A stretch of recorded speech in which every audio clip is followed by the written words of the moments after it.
এই শোনো, তোমার সঙ্গে আমার একটা কথা ছিল। হ্যাঁ বলো। আমার বাড়ি থেকে আমার বিয়ে ঠিক করে দিয়েছে। আমি এই রিলেশনটা রাখতে পারছি না। মানে তুমি এটা কি বলছো? আমি তোমায় অনেক ভালোবাসি আর তুমিও তো আমায় ভালোবাসো। তোমাকে তো আমি অনেকবার বলেছি একটা ভালো জব করো, নিজের পায়ে দাঁড়াও। তুমি তো তখন আমাকে এটা সেটা বলে কাটিয়ে দিতে।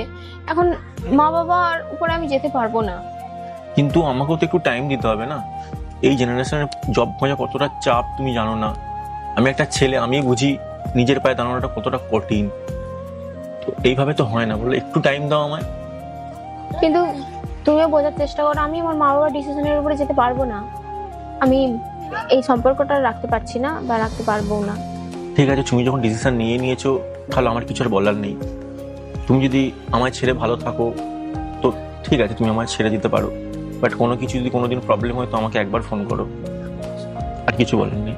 তোমার সঙ্গে আজকেই আমার সব সম্পর্ক শেষ। পরশু আমার বিয়ে, পারলে আমাকে দেখতে এসো। আসছি।